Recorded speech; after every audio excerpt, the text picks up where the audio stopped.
Okay, so I've never really loved the camera systems on OnePlus phones. Like they're good, they're often really good for the money, but they're never great camera systems, except for the OnePlus 8 Pro. This was the first and only camera system to date that I feel was a truly great camera system that came from OnePlus. Now, recently, the company has come forward saying that their OnePlus 9 and OnePlus 9 Pro camera systems were developed in partnership with Hasselblad, the famous Swedish camera company that sent their camera to the moon to take pictures of the lunar landing. It is an iconic photograph that I think most of you have seen, but in terms of how it's relevant to smartphones, we're about to find out.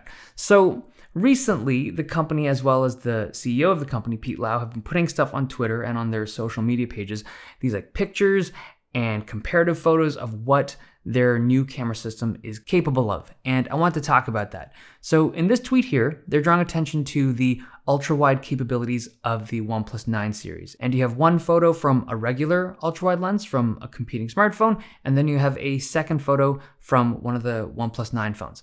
So the difference is pretty obvious, right? The new ultra-wide lens heavily reduces that whole fish-eyed bowing of the image. Now, as someone who uses the ultra-wide lens a lot on his phone, that's pretty cool. Like, I don't mind the fisheye. I actually think that in certain shots, it gives this kind of dynamic action vibe to it. But there are other times when you're shooting landscapes or buildings or scenes with a lot of straight lines in it, and having that distortion kind of ruins the image. Now, OnePlus had a whole bunch of shots taken on their new ultra-wide, and I can't tell whether these are taken with the OnePlus 9 or the OnePlus 9 Pro, and also can't tell how much post-editing has been done in these, but they do look nice, and more importantly, they are seemingly distortion-free, which is pretty neat coming from a smartphone camera. Now, the way that they're doing it is through a freeform lens on the IMX766 sensor. So this lens can correct the distortion before it even hits the sensor, which is kind of neat. And if you look at those images, it seems pretty convincing. Now, the second thing they've talked about is their new custom sensor that they've made for the main, like the flagship sensor, the IMX789. It's the successor to the sensor that was in this thing, and it's supposedly custom made specifically for the OnePlus 9 series.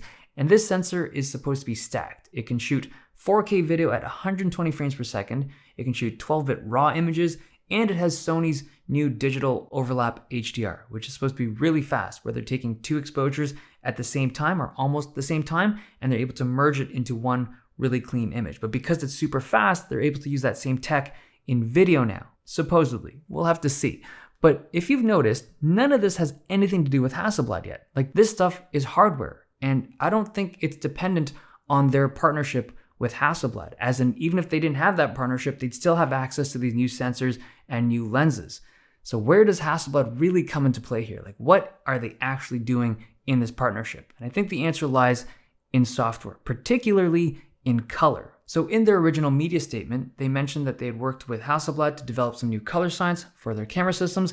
And that's important, but I don't know how valuable that really is when it comes to the OnePlus camera systems. Like, it's not like their colors were terrible to begin with, right? I will say that there have been issues, like especially when it comes to switching lenses. Even the OnePlus 8 Pro had this issue. Like, if you're switching between like the zoom lens and the wide and the ultra wide, there is like a slight color shift between them. Like, some are more pink, some are more green.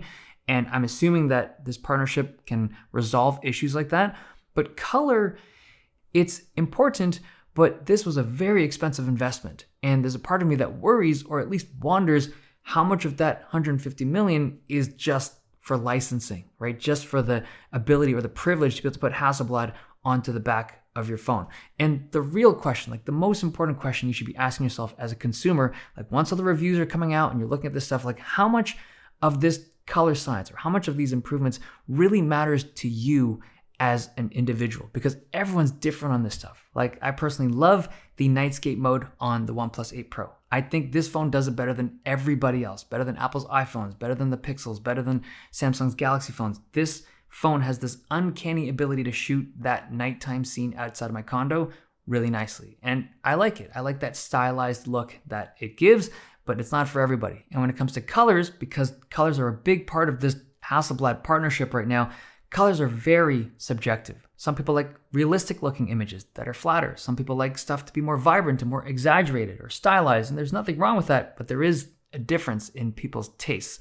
Now, me personally, I think that this partnership is going to be, I think it's going to be legit. And it stems from the attention, right? OnePlus has intentionally drawn a lot of eyeballs to this partnership. And if for whatever reason it's not legitimate and it doesn't yield great results, OnePlus is going to look like clowns, straight up. They know that, right? So I don't think they would have drawn as much attention as they did to this whole partnership unless they actually had something to show for it. I hope it's going to be good. I really think, I should rephrase, I hope that this is the year that OnePlus goes from like, right, where they've always been, that kind of mid-tier good product, to something that legitimately competes with the best of the smartphone cameras out there. That would be pretty cool. Okay, hope you guys enjoyed this video. Thumbs if you liked it, subs if you loved it. See you guys next time.